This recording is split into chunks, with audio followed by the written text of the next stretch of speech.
는 말씀은 신약성경 로마서 8장 9절에서 17절 말씀입니다. 로마서 8장 9절에서 17절 말씀입니다.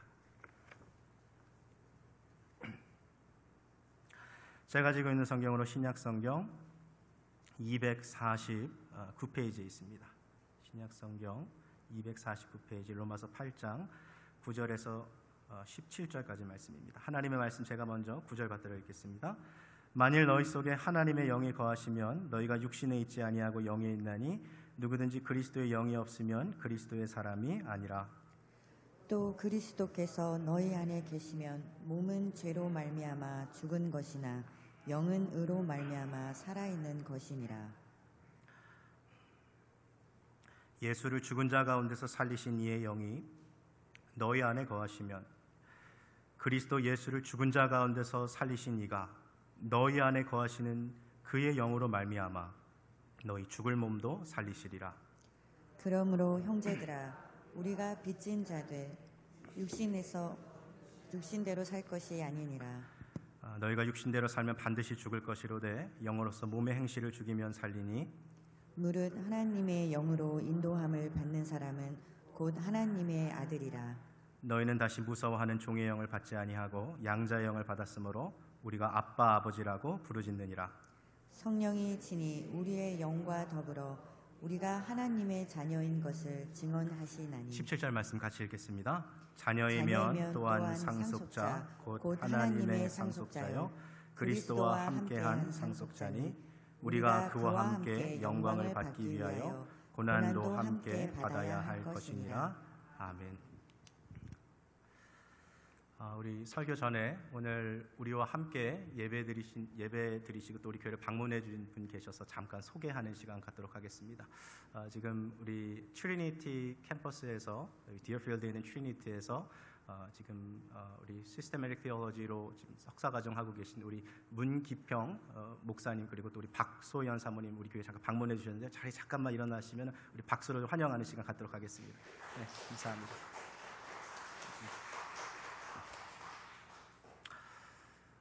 우리 문기평 목사님은 저랑 충신대학교 동창이고 제 친구이기도 합니다. 그래서 한국에서 봤던 이렇게 또 친구 목사님을 이렇게 미국에서 또 보니까 제 마음이 너무 기쁘고요. 또 이와 동시에 우리 성도님들 제가 지난 2주 동안 코로나에 걸려서 우리 성도님들 지금 3주 만에 지금 얼굴 보는데요. 제 마음이 지금 명절 같습니다. 오래간만에 뵈서 성도님들 얼굴 뵙고 이렇게 마주보고 예배드린다는 것이 저에게는 얼마나 큰 기쁨인지 몰라요. 지난 2주 동안 제 방에서 이렇게 컴퓨터 모니터로 예배드리는데 내가 저기 있어야 하는데 예배드리는 장소에 함께 있어야 되는데 하는 그런 마음이 있어서 그랬는지 오늘 이 자리에서 함께 예배드리는 것이 제게는 더 큰 기쁨됩니다. 이 마음이 저만 그런 건 아닐 거라고 생각합니다. 서로 함께 예배드리는 이 장소에 있는 것이 얼마나 큰 기쁨 되는지 모릅니다. 우리 그 마음을 좀 함께 같이 좀 표현했으면 좋겠는데요. 손만 흔들지 마시고 입을 열어서 목소리로 한번 좀 크게 좀 같이 인사했으면 좋겠습니다. 집사님 보고 싶었습니다. 반갑습니다. 잘 오셨습니다. 한번 같이 인사하시겠습니다. 반갑습니다. 네.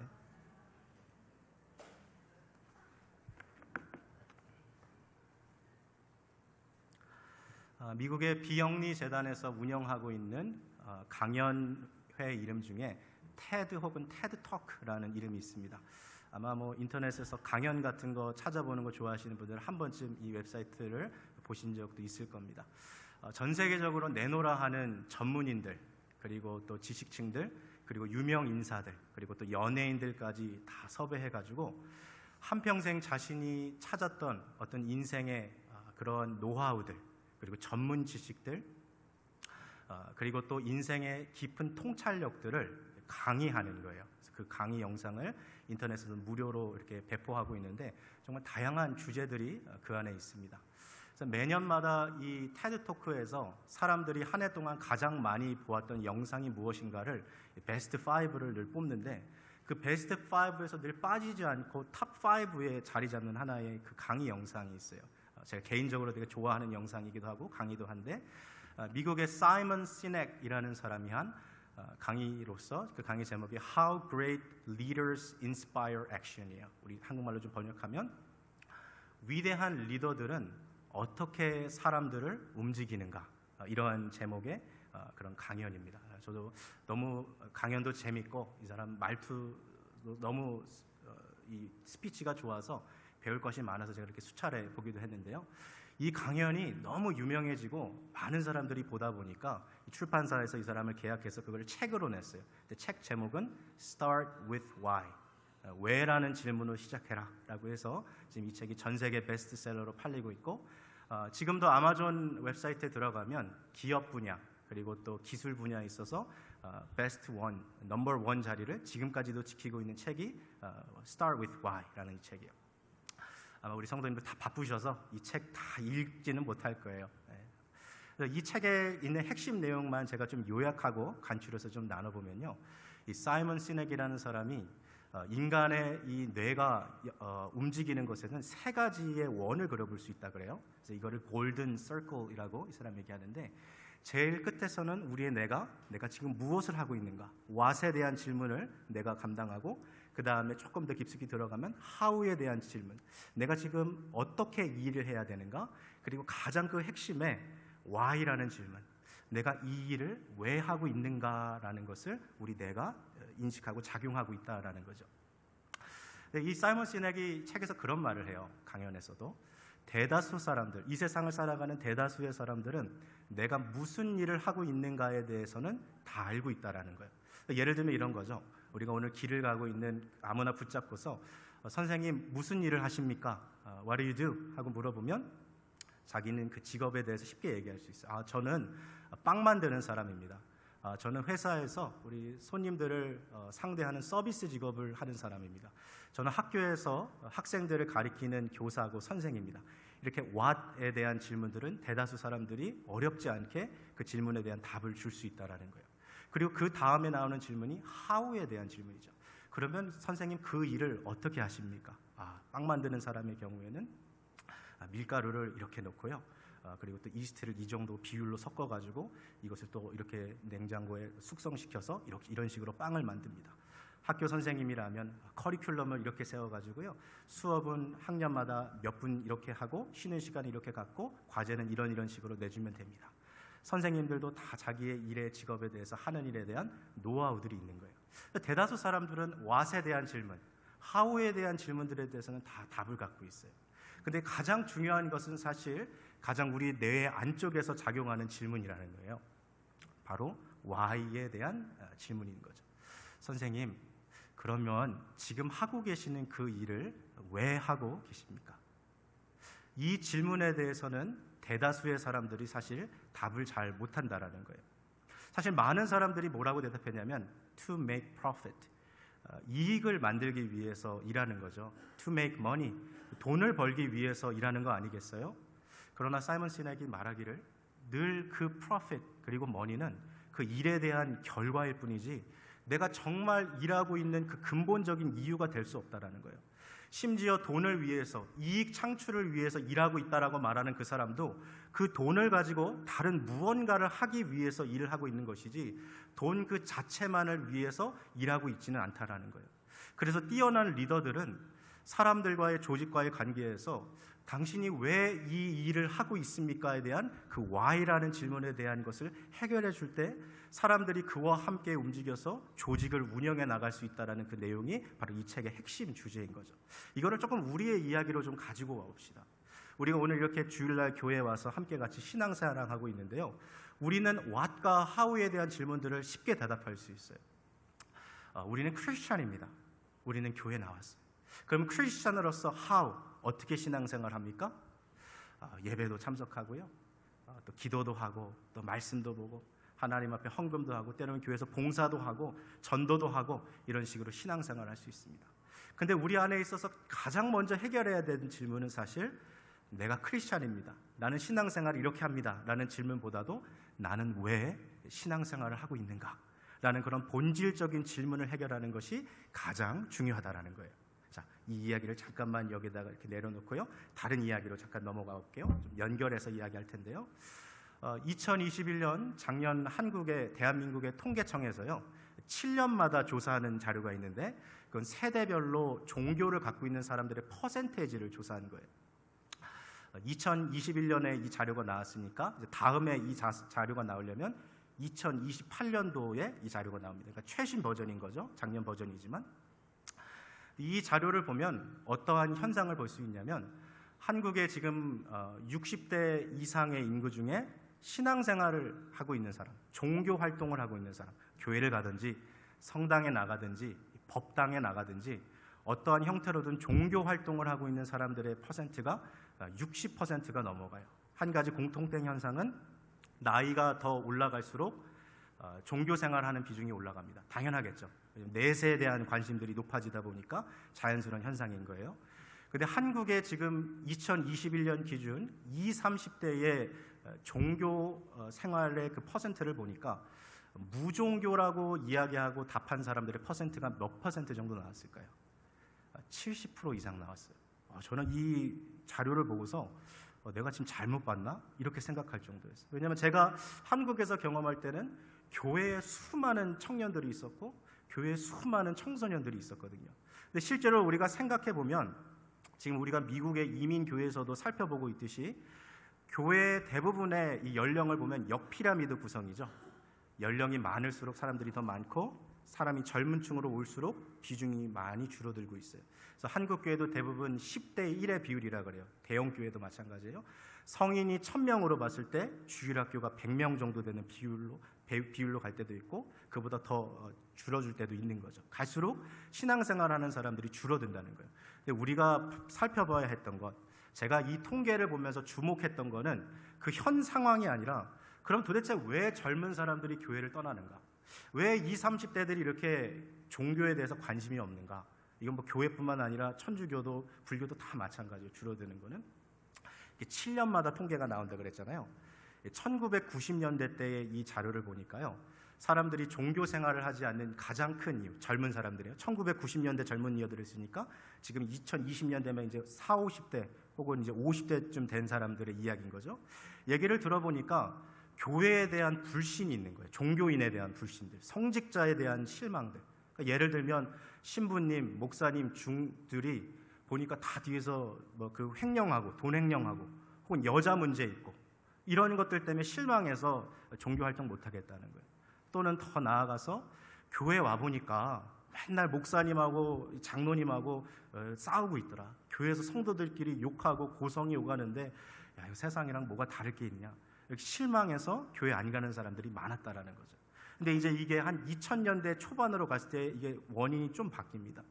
2000년대 때에 20, 30대였던 분들에게 물어봤어요. 왜 종교 생활 안 합니까? 가장 큰 원인은 먹고 살기 바빠서, 먹고 살기 힘들어서. 지금 세상에서 직장 다니면서 하루 종일 정말 월화수목 금 때로는 토요일까지 일하는데 주일 하루는 너무 쉬고 싶다라는 거예요. 교회에 오면 아침에 예배만 드리고 끝나는 게 아니라 예배 이후에도 막 다른 것도 활동도 강요하고 그러니까 그럴 시간이 없어서 피곤해서 교회 못 나오겠다는 거예요.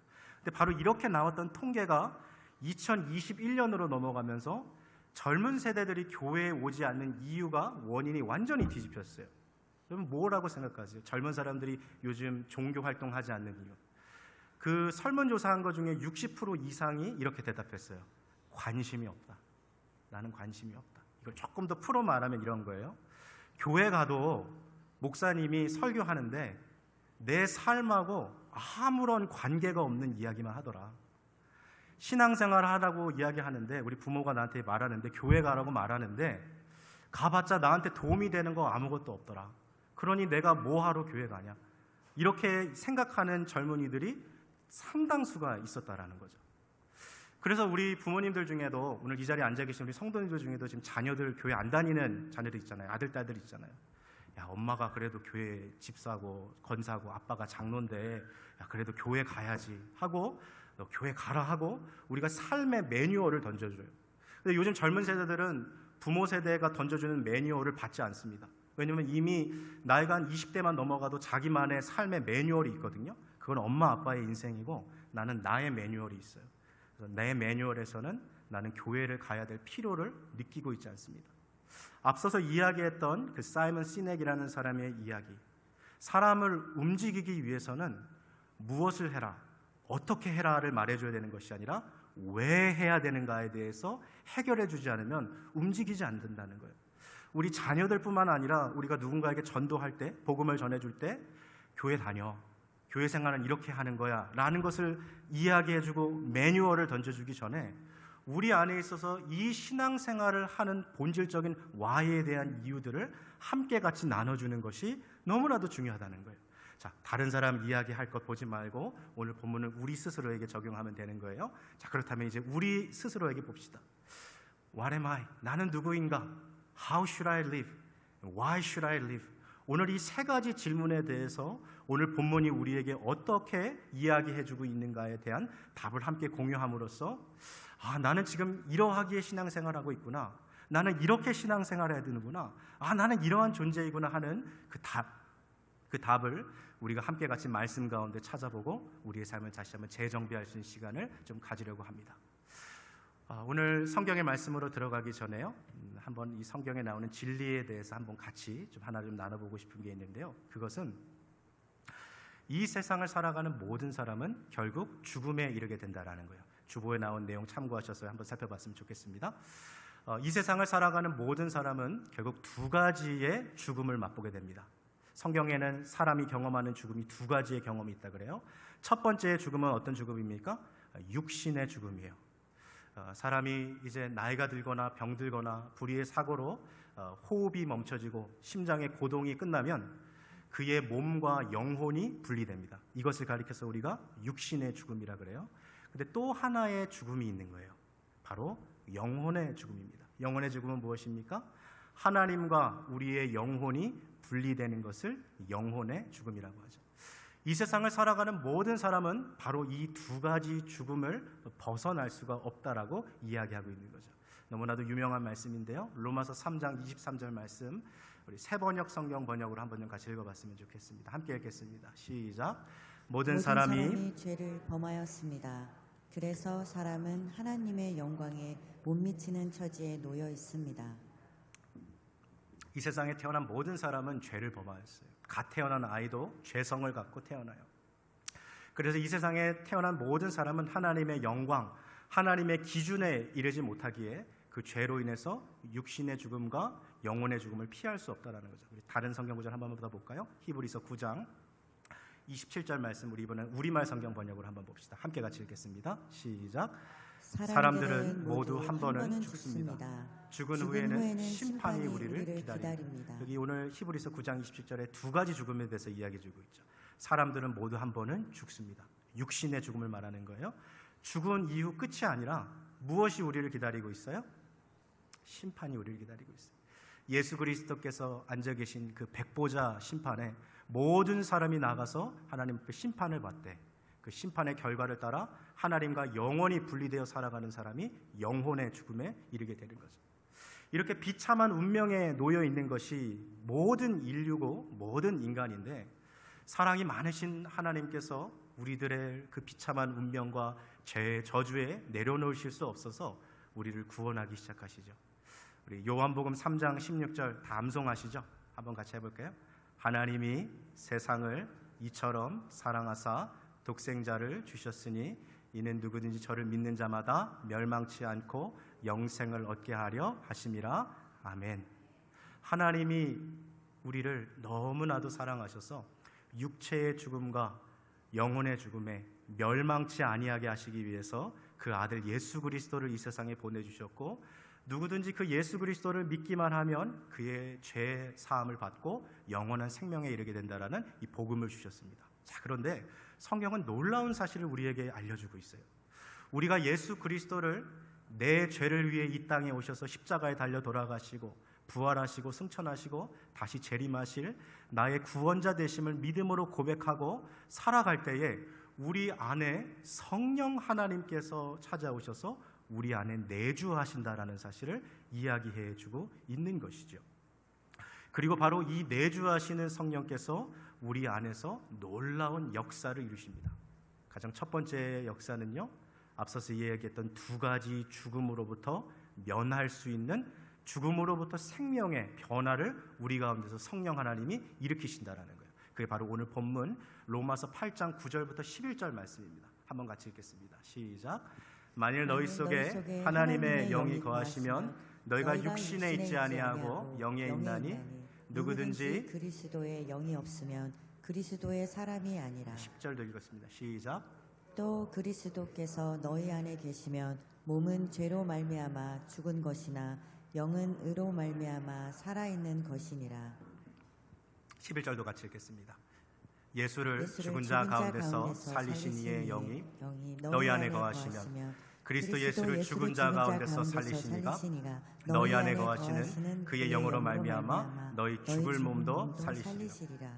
그러니까 오늘 이 8장 9절에서 11절 말씀은 예수를 믿을 때 우리 안에 내주하시는 그 성령 하나님께서 우리 안에 역사하시는데 어떻게 역사하시냐면 죽을 우리의 몸과 죽을 우리의 영을 살려주신다는 거예요. 아니 목사님, 근데 우리 부모님 신앙생활 참 신실하게 하신 분들인데 육체의 죽음을 이미 맛보시고 지금 무덤에 누워 계신데 어찌 이 말씀을 이해해야 됩니까? 우리는 이것을 너무나도 쉽게 이해할 수 있습니다. 우리가 만일 이 세상을 살아가다가 예수님 재림 전에 죽게 된다면 어떻게 됩니까? 예수님이 재림하시는 그날 우리는 부활의 몸을 입고 다시 일어나게 되는 거죠. 그러나 만일 우리가 살아있는 동안에 예수님께서 이 세상에 다시 오신다면 우리는 죽음을 맛보지 아니하고 그 순간 영광의 몸으로 우리는 한순간 변화된다라는 것을 보여주고 있습니다. 이것을 가장 잘 나타내는 성경 구절이 요한복음 11장 25절에서 26절 말씀입니다. 한번 같이 읽겠습니다. 시작. 예수께서 이르시되 나는 부활이요 생명이니 나를 믿는 자는 죽어도 살겠고 무릇 살아서 나를 믿는 자는 영원히 죽지 아니하리니 이것을 내가 믿느냐. 자, 성령께서 우리 안에 찾아오셔서 우리와 함께 거하십니다. 성령의 내주하심이라고 이야기하는데 이 성령의 내주하심으로 인하여서 죽을 우리의 영혼을 살려주세요. 이것을 우리가 regeneration, 중생이라고 말하기도 하고 rebirth, 우리가 거듭남이라고도 하는데 우리의 영혼만 살려주시는 것이 아니라 우리의 죽을 몸도 주님께서 우리를 살려주신다는 거죠. 자, 내주하시는 성령님께서 하시는 첫 번째 역사가 뭐라고요? 우리의 죽을 몸과 우리의 죽을 영혼을 어떻게 해주세요? 살려주신다는 거예요. 이 첫 번째 성령이 하시는 역사예요. 여러분, 어느 어머니가 산부인과에 가서 아이를 낳고서 힘겹게 이 아이를 낳고 그 9개월 반 동안 품에서 자기 품에서 품었던 그 애를 놓고서 야 이제 너 혼자 잘 살아라, 너 행복했으면 좋겠다 하고 아기를 두고 산부인과를 홀로 나오는 어머니가 세상에 어디 있겠습니까? 이 애를 데리고 집으로 와서 먹이고 재우고 입히고 키워서 이 아이가 잘 자라날 수 있도록 매 순간 도와주는 거죠. 여러분, 성령 하나님도 마찬가지세요. 하나님은 우리를 고아와 같이 버려두지 않으시고 매 순간 날마다 우리와 함께 하십니다. 그래서 성령 하나님은 날마다 우리가 어떻게 살아가야 하는지 우리의 삶을 인도해 주고 계신 것이죠. 우리 로마서 8장 14절 말씀 한번 같이 읽을까요? 같이 읽겠습니다. 시작. 무릇 하나님의 영으로 인도함을 받는 사람은 곧 하나님의 아들이라. 성령 하나님이 우리의 죽을 몸과 우리의 죽을 영혼을 살리셨어요.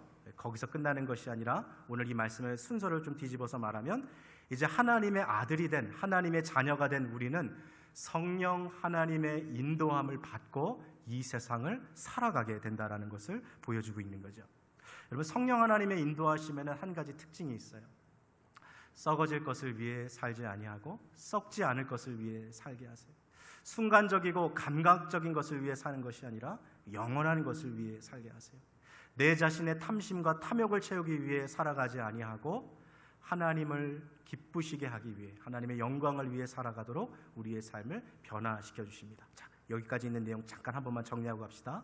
우리가 예수 그리스도를 믿을 때 성령이 우리 안에 내주하세요. 성령이 우리 안에 찾아오세요. 성령 하나님께서 우리 안에 찾아오실 때 나타나는 두 가지 역사가 무엇입니까? 첫 번째가 우리의 죽을 몸과 죽을 영혼을 어떻게 해주세요? 다시 살려주세요.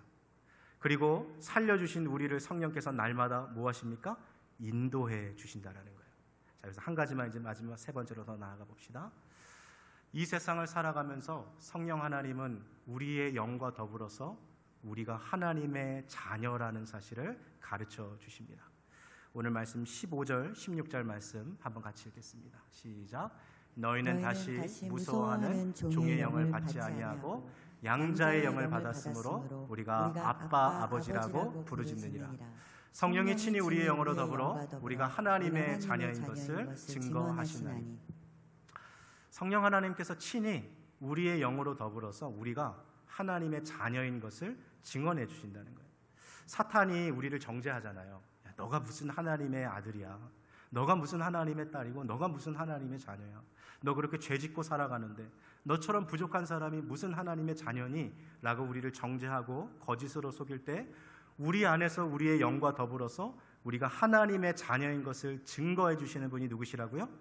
성령 하나님. 그게 성령 하나님의 역할이고 또 역사이신 것이죠. 지난 1970년대 중반 이후로 한국에서 이 중동 건설 붐이 일어나죠. 아마 그때 한국에 계셨던 분들도 다 기억하실 거예요. 1970년대 중반부터 이제 80년대 건설 붐이 일어나면서 한국에 있는 많은 건설 노동자들이 중동으로 넘어가죠. 그 당시에 이 중동에 가서 1년 정도 일하면 평균 연봉의 한 1.5배에서 많게는 한 2배 정도 벌 수 있었어요. 그러니까 많은 사람들이 이제 돈을 벌기 위해서 지원하는 거죠. 근데 아무나 무차별로 비행기를 태울 수는 없잖아요. 이 사우디 가는 비행기 값, 그 이라크 가는 비행기 티켓 값이 얼마나 비쌌겠어요. 그러니까 시험 봐가지고 선발된 사람들을 파견 보내는 거죠. 그럼 먼 타국에 가서 우리 그 아버지들이 잠깐 일하다가 여름에 와서 가족 보고 다시 돌아가는 게 아니라 계약이 최소 2년에서 평균 3년, 많게는 한 4, 5년 정도 됐어요.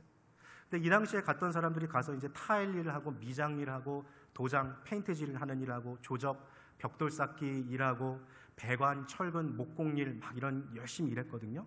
시간이 막 흘러가는데 우리도 이민자라서 살아가서 압니다만 미국에서 살다 보면 한국에 있는 가족들이 너무 보고 싶잖아요.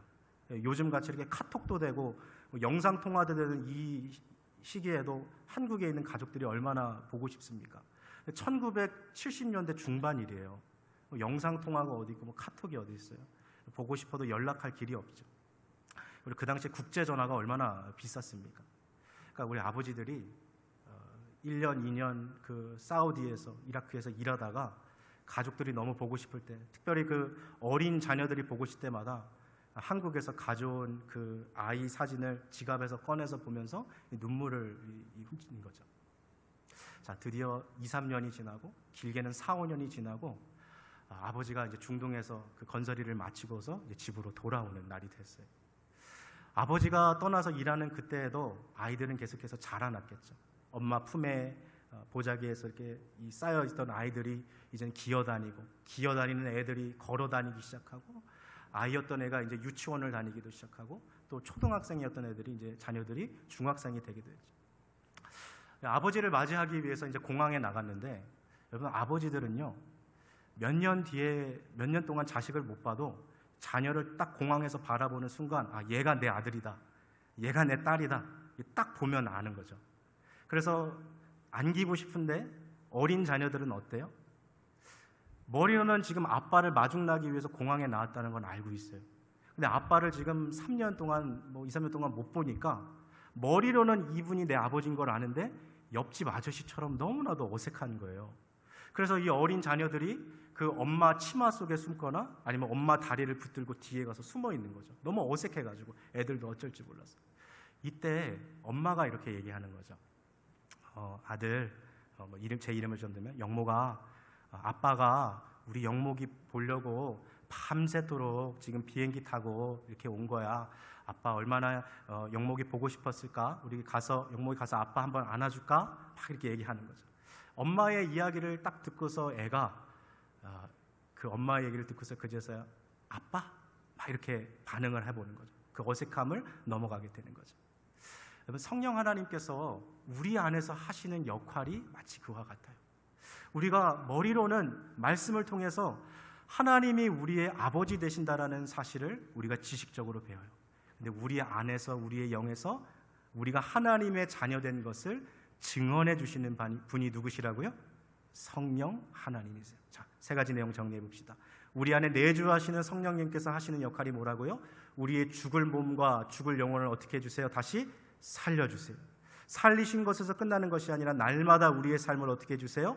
인도해 주세요. 그리고 이 세상을 살아갈 때 우리가 하나님의 자녀이며 또 하나님의 만물의 상속자라는 사실을 우리에게 보여주십니다. 화면을 한 절만 앞으로 가주시겠어요? 여기 양자라는 단어가 보입니까? 양자. 여러분 이 당시의 양자는요, 친자식이 가질 수 있는 모든 권리를 다 가져갑니다. 그리고 여기 사용되는 양자라는 단어는 바로 그런 법적인 권리가 주어졌다라는 용어예요. 우리가 하나님의 자녀가 됨으로써 하나님을 우리의 아버지라고 부름으로 말미암아 하나님의 가지셨던 그 모든 것을 우리가 상속받을 수 있는 자격이 주어졌다 그랬어요. 우리 15절 말씀 한번 같이 읽겠습니다. 시작. 너희는 15절 다시 보여주시겠어요? 한 텀 쉬어가라고.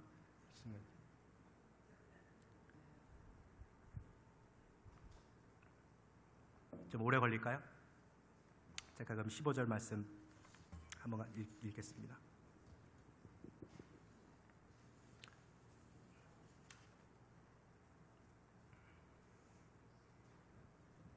(15절) 말씀 같이 읽겠습니다. 시작.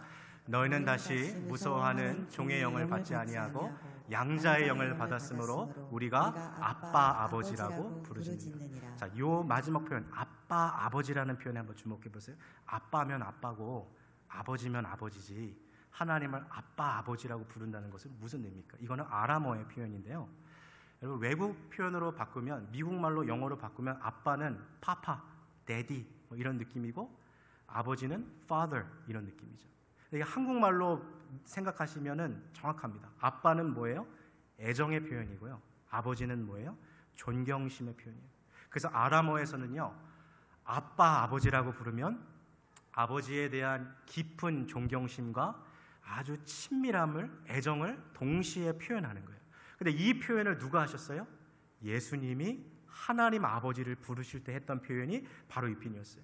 아빠 아버지여, 할 수만 있으면 이 잔을 내게서 옮기시옵소서.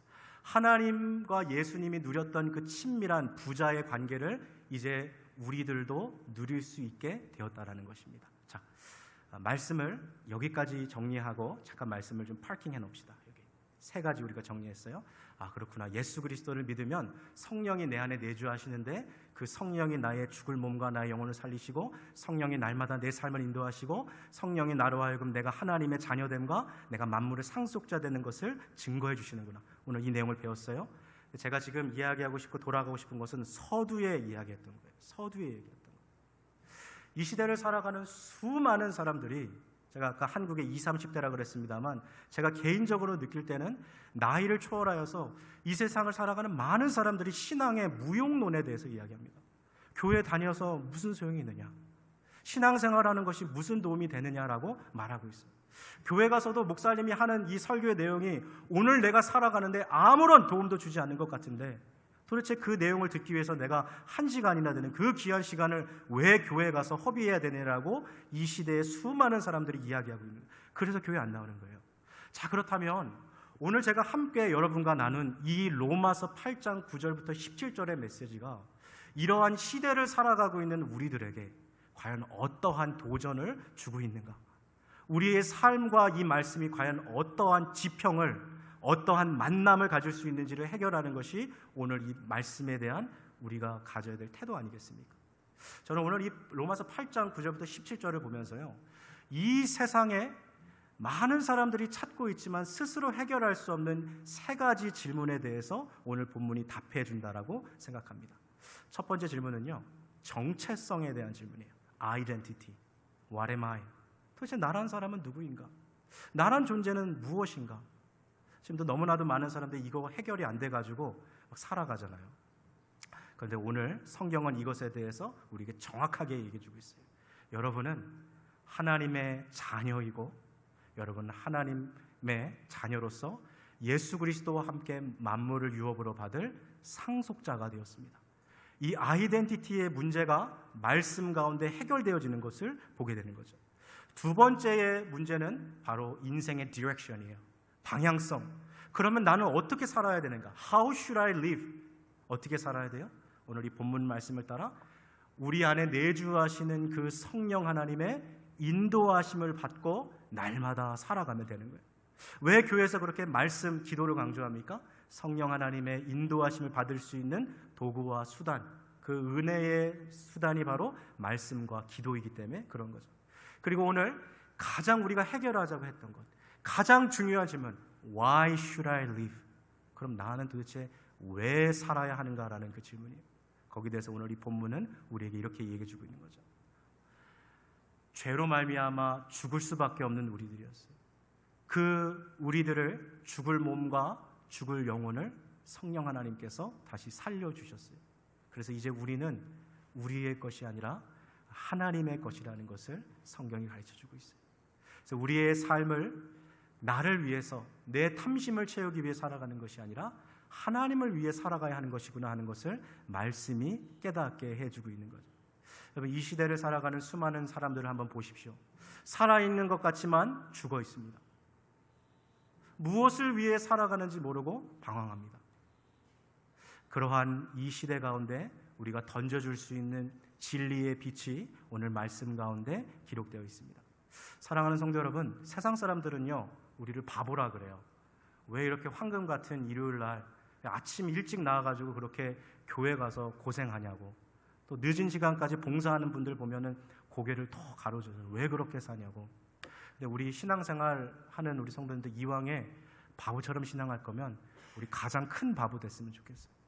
세상 사람들은 이해할 수 없지만 예수 그리스도를 만난 사람에게 주어지는 그 놀라운 진리가 있는 거죠.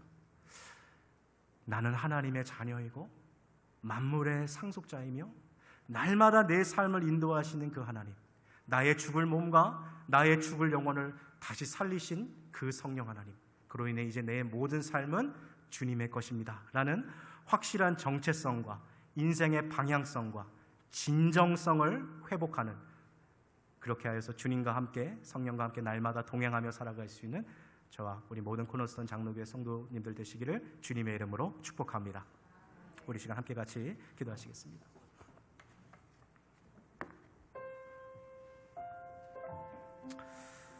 오늘 말씀을 듣는 가운데 혹시라도 이 자리에 아직까지도 예수 그리스도를 나의 구주로 고백 못하신 분들 계시다면 오늘 그러한 시간을 가지시기를 바랍니다.